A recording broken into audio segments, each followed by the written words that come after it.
Cumple tu sueño de ingresar a la universidad. Matricúlate en el ciclo anual de iPlutón. Tenemos para ti clases con los mejores profesores preuniversitarios, exámenes y simulacros tipo admisión. Hacemos un seguimiento diario de tu aprendizaje. ¿Quieres ver algunas clases totalmente gratis? Ingresa a nuestro canal de YouTube y aprende con la mejor academia virtual. iPlutón, mucho más que videos. Hola jóvenes, ¿qué tal? ¿Cómo están? Soy el profesor Efraín Guamash. El día de hoy les voy a enseñar la clase de bioquímica. Como ustedes saben, la bioquímica es el estudio de la composición química que tiene un ser vivo. Obviamente por ello también de su unidad básica, que es la célula, el cual el día de hoy vamos a tratar de comprender en la parte de los bioelementos. Entonces, empezamos. ¿Qué es la bioquímica? La bioquímica viene a ser la ciencia que estudia la composición química de un ser vivo. Es la química de la vida, la química biológica. Todo ser vivo, desde el punto de vista químico, está conformado por dos componentes, los bioelementos y las biomoléculas. Los bioelementos, también llamados biógenos, y las biomoléculas, llamadas también principios inmediatos. Los bioelementos se van a clasificar de acuerdo a su abundancia en tres grandes grupos: los organógenos o llamados primarios, los secundarios y los oligoelementos. Por ejemplo, los organógenos son los más abundantes. Ellos me representan más o menos el 96% de todos los bioelementos, para demostrar que está en mayor cantidad. Cuando se juntan estos bioelementos forman a las biomoléculas, y las biomoléculas, dependiendo de los enlaces, van a conformar a dos grandes grupos, los inorgánicos y los orgánicos.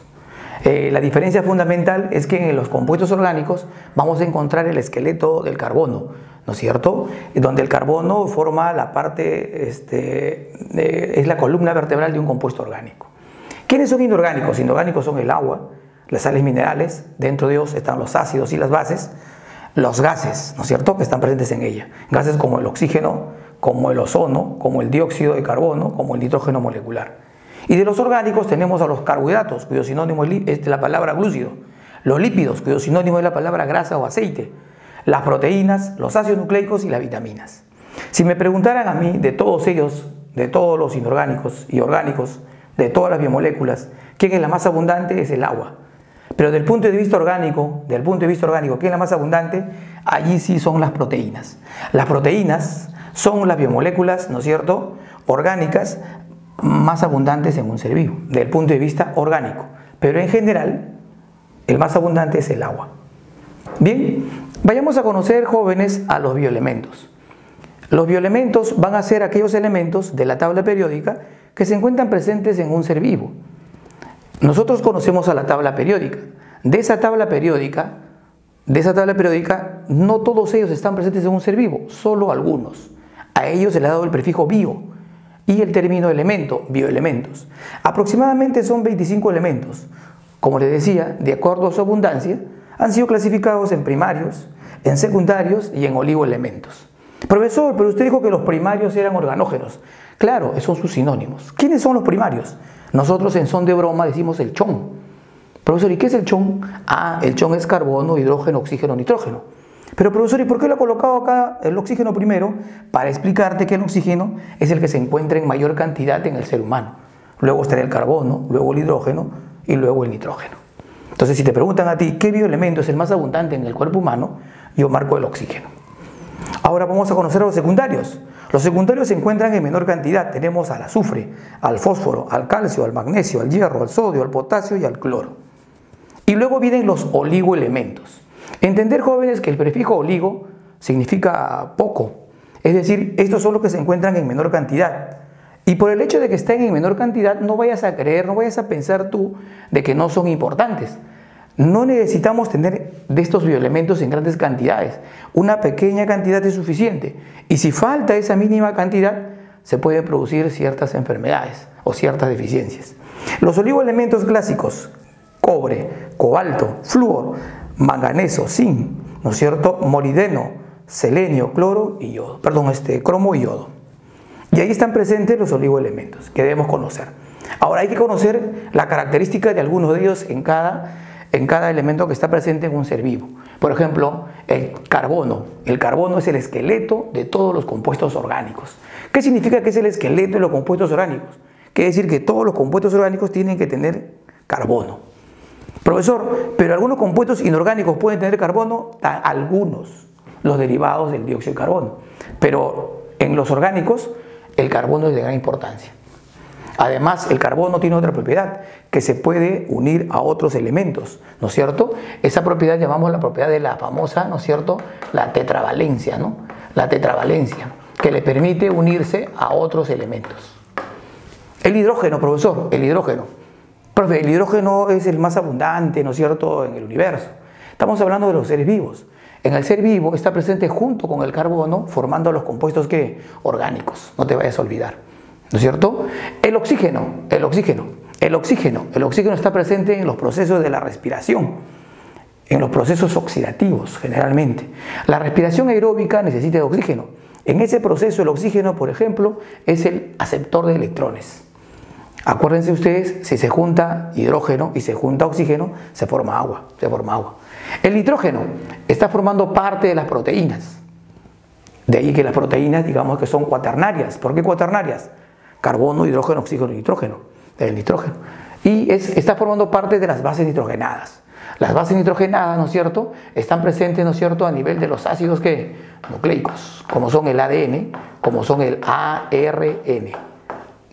El fósforo, que también está presente en los ácidos nucleicos, porque los ácidos nucleicos son pentanarias, carbono, hidrógeno, oxígeno, nitrógeno y fósforo. Y también en el famoso ATP. Profesor, ¿y qué cosa es el ATP, profesor? No vayas a pensar pues que el ATP es Asociación de Taxistas del Perú. No. El ATP es, ¿no es cierto?, la moneda energética en los seres vivos. El ATP es el trifosfato de adenosina, más conocido como adenosin trifosfato. ¿No es cierto? Es una molécula energética que tiene fósforo y tiene enlaces fosfoanhidro de alta energía. El azufre, está presente en los aminoácidos como la metionina, la cisteína. Estos dos aminoácidos son los aminoácidos que tienen azufre en su conformación. Generalmente estos aminoácidos están en mayor cantidad en la proteína llamada queratina. Acuérdense que la queratina es una proteína que se encuentra en el cabello, es la que se encuentra, ¿no es cierto?, en la superficie de nuestra piel, es la que se encuentra en las uñas. Entonces, allí radica la importancia de este bioelemento. Profesor, el yodo. El yodo tiene gran importancia en la formación de las hormonas tiroideas T3 y T4. La T3, la triyodotironina, que tiene 3 yodos. Y la T4, la tetrayodotironina, que tiene 4 yodos. La tetrayodotironina es llamada también tiroxina, y es la que conocemos. Y la tiroxina es una hormona tiroidea que es necesario para nuestro proceso del metabolismo. Cuando hay déficit de yodo, en un niño se puede producir el famoso cretinismo por deficiencia. Y en el adulto se puede producir el bocio, ¿no? El bocio. Ahora, es poco frecuente desde el punto de vista por la dieta de no tener yodo en nuestro cuerpo. ¿Por qué, profesor? Porque generalmente nosotros consumimos la sal yodada y ahí está la presencia del yodo. El cobalto está presente en la vitamina B12. Profesor, la vitamina B12, su nombre bonito es la cianocobalamina. En la cianocobalamina te das cuenta rápidamente que ahí está la palabra cobal de cobalto. El cobalto es una vitamina, es un elemento que está presente en esta vitamina. ¿Y esta vitamina qué hace? La vitamina B12 favorece la absorción de hierro. La vitamina B12 favorece la absorción de hierro. No entiendo, profesor. El hierro sirve, por ejemplo, para formar parte de la hemoglobina.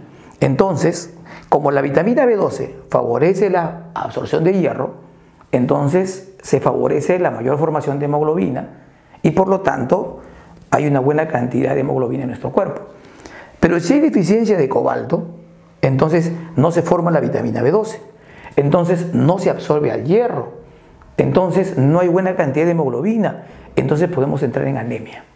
Por lo tanto, la deficiencia de cobalto y la deficiencia de hierro van a provocar anemia. Cuando es de cobalto se puede denominar la anemia perniciosa. Magnesio. El magnesio está presente en la clorofila, fundamentalmente en las plantas, ¿no? ¿Para qué? Para el proceso fotosintético. Acuérdate que la clorofila sirve para captar la luz solar en el proceso de la fase luminosa. Y el proceso fotosintético se realiza principalmente en algas y en vegetales. Algunas bacterias también la pueden hacer, ¿no? Las cianobacterias. El hierro. El hierro ya hemos dicho que está presente en la hemoglobina. ¿Qué cosa es la hemoglobina? La hemoglobina es una proteína. Es una proteína que sirve para transportar el O2 y el CO2. Cuando hay deficiencia de hierro, no se produce la hemoglobina. Si no hay hemoglobina, entonces entramos en un proceso de anemia. Entonces, en este caso decimos que la anemia por deficiencia de hierro. Cobre. El cobre está presente en la hemocianina. La hemocianina es muy similar a lo que hace la hemoglobina. Transporta O2 y CO2. Pero mientras que la hemoglobina lo hace en los vertebrados, la hemocianina lo hace en los organismos que son invertebrados. Por eso que es el pigmento respiratorio de los invertebrados, por ejemplo los artrópodos, ¿no es cierto? Entonces cuando nosotros, artrópodos, ¿no es cierto?, está también en los famosos moluscos, ¿no es cierto? ¿No? Artrópodos también está presente en los moluscos, ¿no es cierto? En los moluscos, que hay que tener cuidado con ello, en los moluscos. Entonces cuando yo digo necesitamos una cantidad de cobre en nuestro cuerpo, entonces nosotros vamos a consumir a estos invertebrados, ¿no? Podemos consumir crustáceos, podemos consumir moluscos, y ahí está el cobre que necesitamos para nuestro organismo en la dieta. El calcio brinda dureza y ayuda a la contracción muscular. También participa en el proceso de la coagulación sanguínea. Acuérdate que el calcio es el factor 4 en la coagulación sanguínea, ¿no? Entonces tiene gran importancia en esos tres procesos. Pero recordar que un déficit de calcio también puede producir una enfermedad denominada la osteoporosis. Es un proceso que se da más en mujeres comparado con varones, ¿no es cierto? Más en mujeres que al varón también le da la osteoporosis, pero más es en mujeres comparado con varones. El flúor está presente en el esmalte dentario. Así como había, ¿no es cierto?, en los huesos la hidroxiapatita, en el caso del diente está la fluorapatita, ¿no es cierto? El zinc es un cofactor enzimático, regula, ¿no es cierto?, la concentración de insulina y de gran importancia. Bien, vamos a ver este pequeño esquemita que se trata de una célula animal.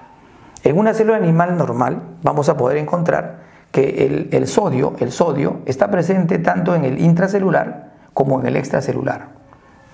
En los dos medios hay sodio, pero ¿dónde está en mayor cantidad el sodio? Está en mayor cantidad en el extracelular. Si tiene carga positiva es un catión, ¿no es cierto? Si tiene carga negativa es un anión. El cloro es un anión. El cloro está en mayor cantidad en el extracelular y en menor cantidad en el intracelular. Esto es el núcleo. El potasio está en mayor cantidad en el intracelular y en menor cantidad en el extracelular. Carga positiva también es un catión. El fosfato, ¿no es cierto?, está en mayor cantidad en el intra y en menor cantidad en el extracelular, ¿no es cierto? Es un anión. En el caso de si fuera una neurona, entonces también tendríamos ahí que el sodio y el potasio participan en la conducción nerviosa. Entonces, aquí tenemos a los bioelementos que son de gran importancia en los seres vivos. Muchas gracias, jóvenes. ¿Qué tal, chicos? Continuamos con el tema de bioquímica. Ahora vamos a conocer a las biomoléculas. Las biomoléculas se van a formar por la unión de los bioelementos debido a los enlaces iónico o enlace covalente. Cuando los bioelementos se juntan mediante otros enlaces, originan a las biomoléculas. El enlace covalente es el que tiene mayor importancia biológica, que se caracteriza por una compartición de electrones. Las biomoléculas pueden ser de dos tipos, pueden ser inorgánicas y pueden ser orgánicas. Las biomoléculas inorgánicas se caracterizan porque no presentan el enlace carbono-carbono, no lo tienen. En cambio, las orgánicas tienen el enlace carbono-carbono. Las inorgánicas más importantes vamos a ver el día de hoy tres. ¿Cuáles son? Agua, sales minerales y los gases. Vayamos a conocer el agua. El agua es considerada la biomolécula más abundante en todo ser vivo. Acuérdense que el agua es una biomolécula inorgánica y es la más abundante en todo ser vivo.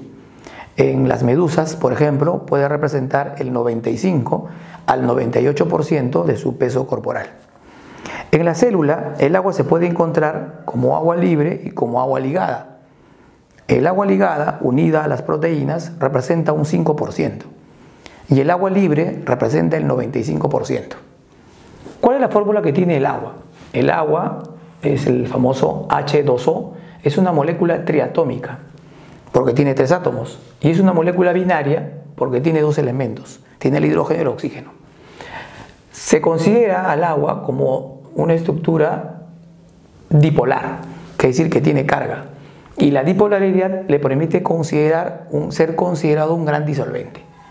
¿Cuál es la estructura molecular del agua? Bien, el agua va a tener esta disposición en donde el hidrógeno es muy electropositivo.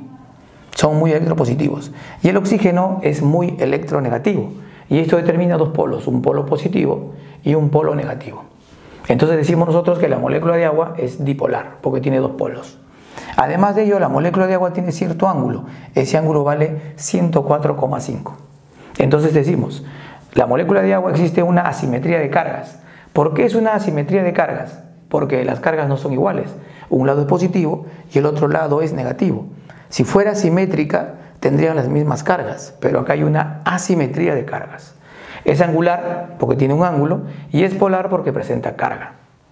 Cuando la molécula de agua se junta o se une con otras moléculas de agua, lo realiza mediante el puente de hidrógeno. El puente de hidrógeno es una fuerza intermolecular electrostática que lo consideramos en biología como el famoso enlace puente hidrógeno. Pero desde el punto de vista químico, el puente de hidrógeno no es enlace. Pero aquí lo vamos a considerar así, el enlace puente hidrógeno. ¿Para qué sirve el enlace puente hidrógeno? Para la cohesión molecular. Algunas funciones que tiene la molécula de agua. Bueno, la molécula de agua tiene funciones de gran importancia. Por ejemplo, una de ellas es que todas las reacciones químicas en la célula se dan en un medio acuoso. Tiene función amortiguadora, ¿no es cierto? Por ejemplo, a nivel de las articulaciones, en el famoso líquido sinovial, función amortiguadora. El agua, ¿no es cierto?, cumple función de ser un gran disolvente, un gran disociador. Vamos a explicar algunas características por qué tiene esa función. La naturaleza dipolar del agua, que tiene un polo negativo y un polo positivo, le va a dar la propiedad de tener una elevada constante dieléctrica, y esta le permite ser considerado un gran disolvente y un gran disociador. Disolvente porque el agua tiene tendencia a atraerse, ¿no es cierto?, o sea, a las moléculas polares, la atraen hacia ella. Y disociador porque la puede separar, Adhesión. Profesor, ¿qué diferencia entre adhesión y cohesión? ¿Son iguales? No. Cohesión vamos a hablar cuando las moléculas de agua se unen entre sí. Cuando se unen entre sí, eso es cohesión. Y adhesión es cuando se une el agua a cualquier otra molécula que no es agua. Fundamentalmente se va a unir a moléculas que tienen carga, o sea, moléculas polares. La cohesión molecular me permite una elevada tensión superficial. ¿Qué cosa es la elevada tensión superficial? Bueno, digamos que cuando las moléculas de agua se juntan entre sí, se da la cohesión, tiene tendencia a estar unidas entre sí. Entonces, cuando están unidas entre sí, cuando llega algo sobre la superficie del agua, ese algo que llega intenta separar a esas moléculas de agua que están unidas. Digamos así, el agua cuando está quieta es como una membrana que cuando llega algo sobre ella aumenta su superficie como ligeramente elástica, y esa capacidad que le impide a que no se quiera romper la molécula de agua, entre comillas romper, eso se llama la tensión superficial. Esa tensión superficial es la que permite explicar por qué un insecto se coloca sobre un agua que está estancada y el insecto no se hunde debido a la tensión superficial. Cuando una hojita seca cae sobre la superficie del agua, no se hunde, es la tensión superficial. Entonces la tensión superficial, digamos así, es como una resistencia que tiene el agua cuando algo intenta aumentar su superficie. Esa es la tensión superficial. Una explicación interesante se va a dar en el famoso sorbete. En el sorbete se va a formar un menisco, una superficie cóncava. ¿Por qué cóncava? Porque las moléculas de agua, al estar unidas, la cohesión quiere jalar a la molécula de agua hacia abajo.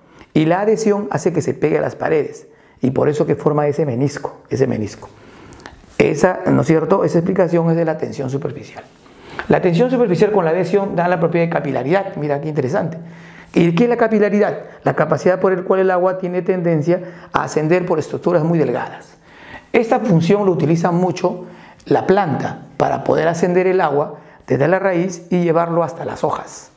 Esa función ¿no es cierto?, de capilaridad, cuanto más delgado sea ese capilar, mayor tendencia habrá para poder ascender. Entonces, una de las formas de explicar por qué el agua asciende desde la raíz hasta la hoja es mediante la famosa capilaridad, donde está la adhesión y la cohesión, fundamentalmente con la tensión superficial. Luego viene, el agua tiene un elevado calor específico. ¿Qué cosa es el calor específico? El calor específico es la cantidad de calor que se aplica a 1 gramo de sustancia para elevar en 1 grado centígrado su temperatura. Entonces, el agua tiene un elevado calor, o sea, se necesita mucho calor para elevarle su temperatura, y eso le permite ser considerado un gran termorregulador. El gran termorregulador.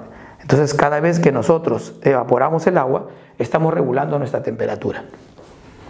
El agua a 4 grados Celsius o centígrados tiene la densidad, su densidad es máxima. ¿Qué significa que la densidad sea máxima? Normalmente consideramos la densidad del agua 1 gramo sobre centímetro cúbico. Ese es su máximo valor a esta temperatura, a 4 grados Celsius. Quiere decir, ¿no es cierto?, que a otras temperaturas su valor es menor. ¿Pero qué explicación tiene esto? Bien, si yo te colocara así, que la densidad del agua, ¿no es cierto?, en estado líquido es mayor que la densidad del agua en estado sólido, significa lo siguiente, que si yo tengo un hielo y ese hielo, un cubito de hielo, lo coloco en agua líquida, el hielo no se hunde, no flota. ¿Por qué el hielo flota? El hielo va a flotar porque tiene menor densidad. ¿Y esto debido a qué? Digamos, normalmente cuando yo tengo un metal fundido y lo coloco en un molde, cuando se pone sólido, se encoge ligeramente. Si la lava de un volcán cae sobre un determinado lugar, cuando se pone sólido se encoge. Cuando yo tengo agua, ¿no es cierto?, cuando tengo agua y se pone sólido, al contrario, se expande. Eso es lo que tiene la tendencia a explicar con ello. ¿Por qué? El agua, cuando pasa de estado líquido a estado sólido, tiene tendencia a expandirse, aumenta su volumen. Entonces, esto hace de que sea, ¿no es cierto?, menos denso. Mejor dicho, la densidad de agua en estado líquido tiene más moléculas de agua que la densidad de agua en estado sólido, que tiene menos moléculas de agua. O sea, el hielo tiene menos moléculas de agua. En cambio, el agua en estado líquido tiene más moléculas de agua. Entonces, esto hace de que el hielo, cuando llega al agua líquida, va a flotar, porque tiene menor densidad. Y eso permite ser considerado un termoaislante orgánico.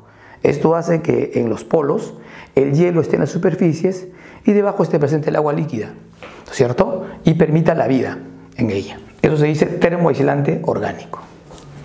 Además de eso, el agua posee un bajo grado de disociación. ¿Qué significa eso?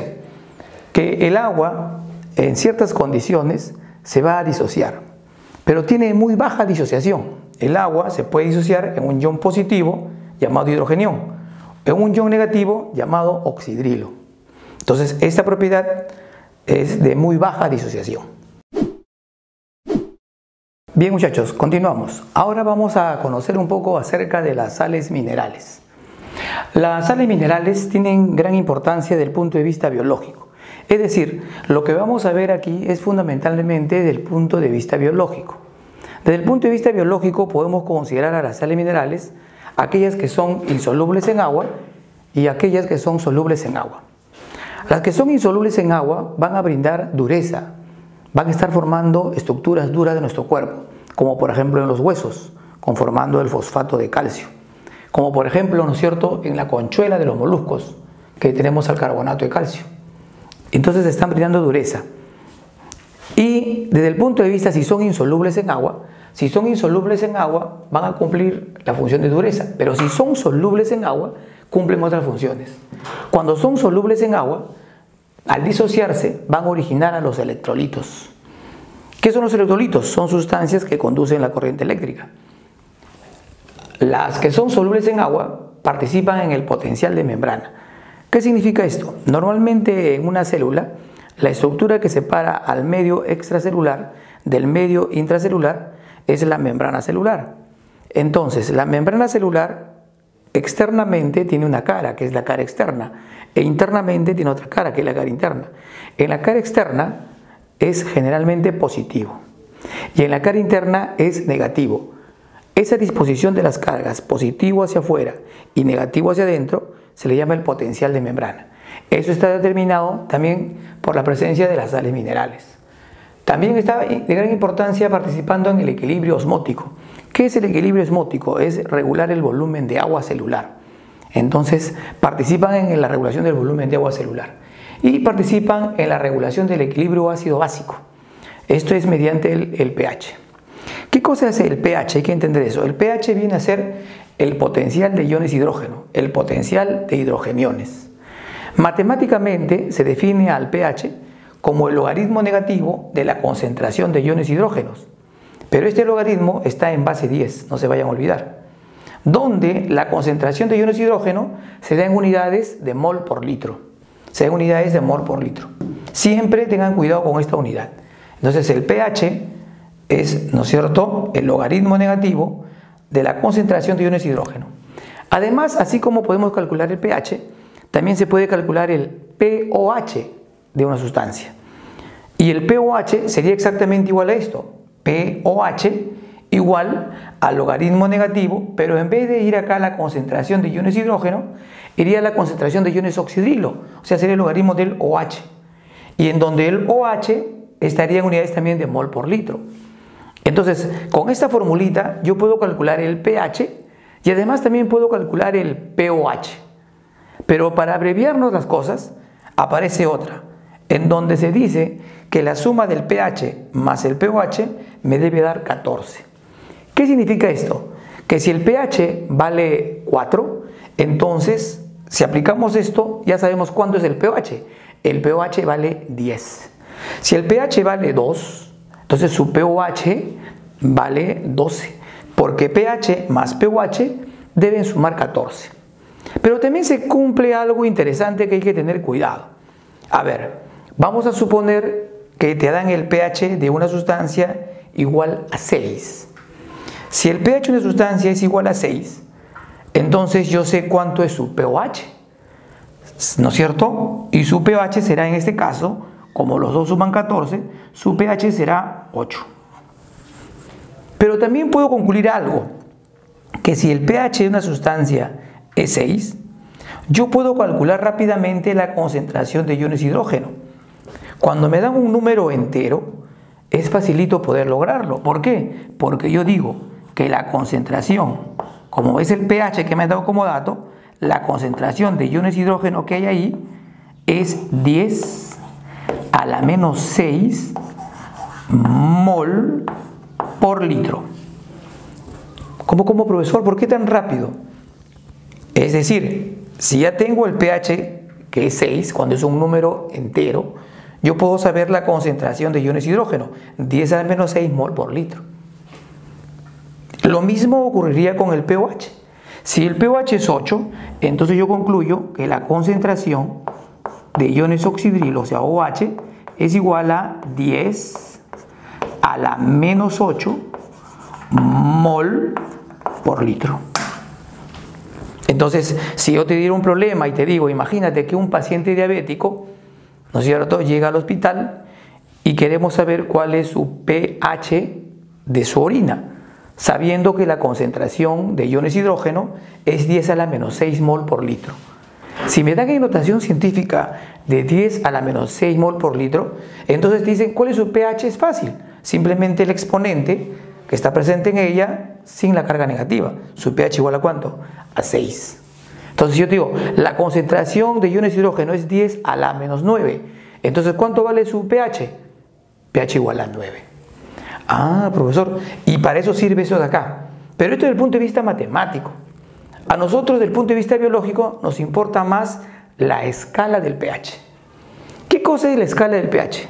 La escala del pH es un instrumento graduado que nos permite saber el grado de acidez, el grado de alcalinidad de una sustancia o si la sustancia es neutra. La escala del pH va a ser un instrumento graduado que va del 0 al 14, donde el punto medio es 7. Cuando sale exactamente el valor de 7, la sustancia se dice que es neutra. Si el pH es igual a 7, solo hay una sustancia que es neutra. ¿Y eso quién es? Eso no te olvides jamás, es el agua pura. El agua pura. Entonces, si a mí me dicen, ¿quién es la única sustancia que tiene un pH igual a 7? El agua pura. Profesor, ¿el agua de mar? No, el agua pura. Ya el agua de mar ya es, ¿no es cierto? Ya es ligeramente, ¿no es cierto?, alcalino o básico, ¿no? Cercano a 8. Entonces, el agua pura es pH igual a 7. Entonces, si yo tengo valores entre el 0 y el 7, entre el 0 y el 7 la sustancia se dirá que es ácida. Y si tengo valores entre el 7 y el 14, la sustancia va a ser básica. Sinónimo de la palabra básica, la palabra alcalina o alcalino. Entonces yo tengo mi instrumento que me mide el grado de acidez, el grado de neutralidad o de basicidad. Vayamos a conocer algo por allí. Tengo el pH del jugo gástrico. Todos sabemos que el jugo gástrico es un pH ácido. ¿Cuánto es su valor? 1,5. Vamos a suponer el pH, por ejemplo, a ver, de la saliva. Más o menos 6,6, 6,5. 6,8 colocamos. Los dos son ácidos, profesor, sí. Pero ¿quién es más ácido? Ah, profesor, es fácil. Más ácido es el jugo gástrico. Claro, ¿cómo sabemos eso? Cuanto más se acerca al 0, la sustancia es más ácida. Cuanto más se acerca al 0, la sustancia es más ácida. O sea, entre el pH 6,8 y el pH 1,5, ¿quién es más ácido? ¿Quién es más ácido? El que está más cerca del 0, 1,5. Profe, entonces entre el pH 2 y el pH 4, ¿quién es más ácido? Entre el pH 2 y el pH 4, más ácido es el 2. Vamos para el otro lado, ¿cierto? pH igual 7,4, que es el pH del plasma sanguíneo, o entre comillas el de la sangre, ¿no es cierto? Plasma sanguíneo. pH igual a 10, que es el jabón típico con el cual nos lavamos todos los días, ¿no es cierto? El jabón de manos, su pH es igual a 10. Entonces, si me preguntan a mí, ¿los dos qué sustancias son? Los dos son sustancias básicas o alcalinas. Pero ¿quién es más básico? El que está más cerca al 14. El que está más cerca al 14. En este caso, entre el 7,4 y el 10, será más básico el de 10. La lejía es una sustancia básica, ¿no es cierto? El jugo pancreático tiene un pH 8. ¿Qué tipo de sustancia será? Si es pH 8, es básico. Entonces podemos llegar a una conclusión. Si el valor del pH numéricamente es menor o inferior a 7, concluimos que la sustancia es ácida. Y cuanto menor valor numérico tenga, más ácido será. Si el pH es exactamente igual a 7, la sustancia es neutra, siendo la única sustancia neutra el agua pura. Y si el pH es mayor de 7, entonces la sustancia es básica o también llamada sustancia alcalina. Entonces, si yo te pregunto a ti, ¿qué sustancia es aquella que tiene el pH y el pOH con el mismo valor numérico? ¿Qué sustancia tienen el mismo valor de pH y pOH? Es facilito. Si el pH más el pOH suman 14 y los dos tienen el mismo valor numérico, significa que ese valor es de 7. ¿Y quién es esa sustancia 7? Esa es el agua ¿qué? Pura. Quiere decir que en el agua pura la concentración de iones, ¿no es cierto?, hidrogeniones, y la concentración de oxidrilos están exactamente iguales, ¿no es cierto? Exactamente iguales. Muy bien. Ahora, ¿qué pasaría si yo me tomo un vaso de limonada? Esa limonada que yo me tomo, vamos a suponer que le he echado 3 o 4 limones. Esa sustancia es ácida. La pregunta es, ¿me hará daño a mi cuerpo en ese momento? La respuesta es no. ¿Y por qué no? Porque nosotros en nuestro cuerpo vamos a tener sustancias que regulan esos cambios. Esas sustancias que regulan los cambios se llaman los buffers o tampones. ¿Qué son las sustancias buffer o tampones? Son sustancias que van a tratar de impedir que nosotros cambiemos bruscamente de un pH a otro y se puedan regular y mantenernos en condiciones normales. ¿Qué significa mantenernos normalmente? Es decir, va a mantener nuestra homeostasis. se ha visto que la homeostasis es la característica por la cual los seres vivos tienden a mantener el equilibrio del medio interno. Entonces, estas sustancias buffer o tampones regulan ello. ¿Y qué tiene que ver con este capítulo? Es que varios tampones o buffers son sales en nuestro cuerpo que nos ayudan y vamos a conocer algunos de ellos. Si esto fuera una célula, esto sería el medio intracelular. Entonces, en este medio intracelular tenemos dos sales de gran importancia, los tampones fosfato y el tampón bicarbonato. El tampón fosfato, ¿no es cierto?, de mayor importancia en el medio intracelular, y el bicarbonato de mayor importancia en el extracelular. El bicarbonato lo conocemos mucho, lo conocemos con el nombre de la sal de Andrews. Cuando nosotros tenemos mucha acidez, entonces consumimos una sal de Andrews. La sal de Andrews, ¿qué es? Es un buffer, es bicarbonato y nos regula nuestra acidez. Pero también la hemoglobina y la albúmina son tampones, pero son tampones de naturaleza proteica, son proteínas. Quiere decir que estos dos son importantes, sí, uno dentro del glóbulo rojo, como es la hemoglobina, y otro a nivel del plasma, como es la albúmina. En el plasma, la albúmina, y en el glóbulo rojo, ¿no es cierto? No, esto a nivel del plasma, ¿no es cierto? Del plasma. Y la hemoglobina a nivel del glóbulo rojo. El glóbulo rojo se dice el famoso eritrocito. ¿Ya está?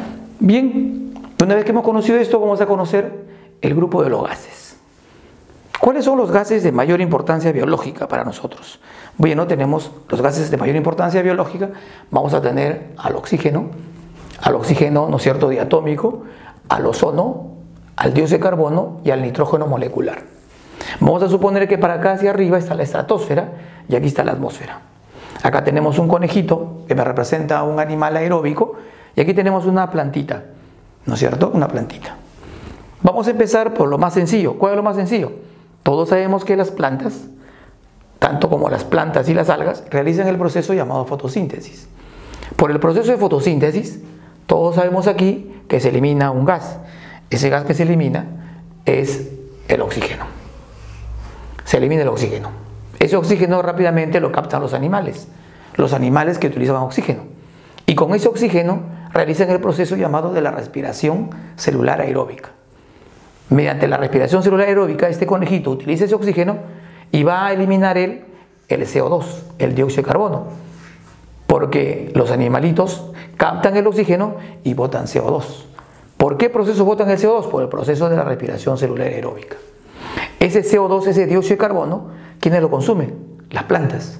Rápidamente para hacer el proceso de la fotosíntesis y se mantiene todo perfectamente chévere, sin fallar.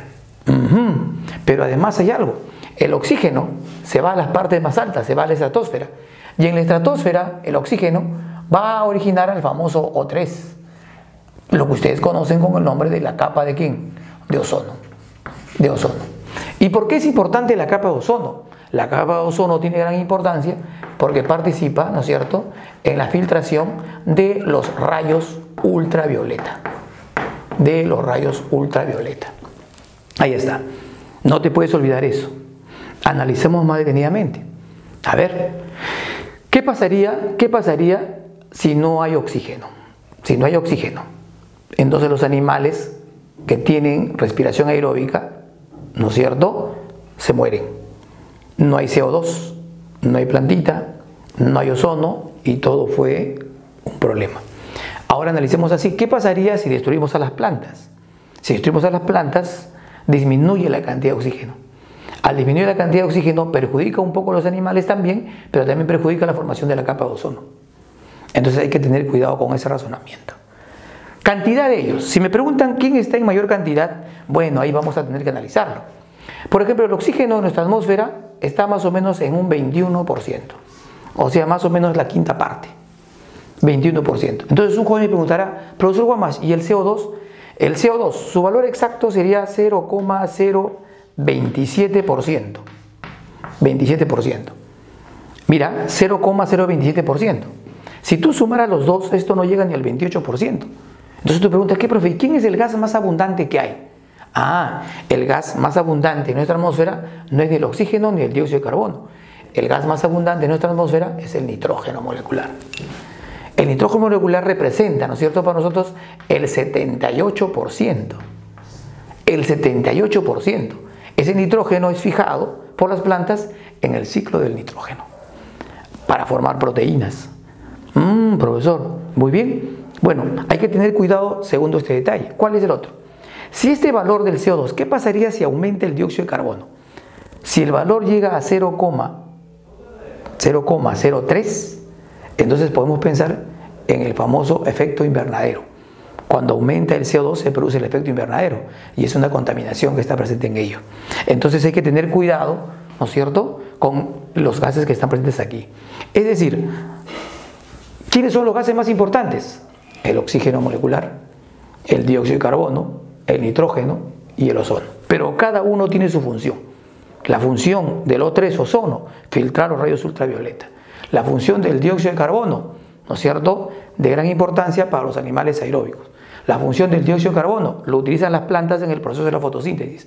El nitrógeno es el gas más abundante en nuestra atmósfera y se fija en las plantas para formar proteínas en el ciclo del nitrógeno. Muy bien, jóvenes. Muchas gracias. Cumple tu sueño de ingresar a la universidad. Matricúlate en el ciclo anual de iPlutón. Tenemos para ti clases con los mejores profesores preuniversitarios, exámenes y simulacros tipo admisión. Hacemos un seguimiento diario de tu aprendizaje. ¿Quieres ver algunas clases totalmente gratis? Ingresa a nuestro canal de YouTube y aprende con la mejor academia virtual. iPlutón, mucho más que videos.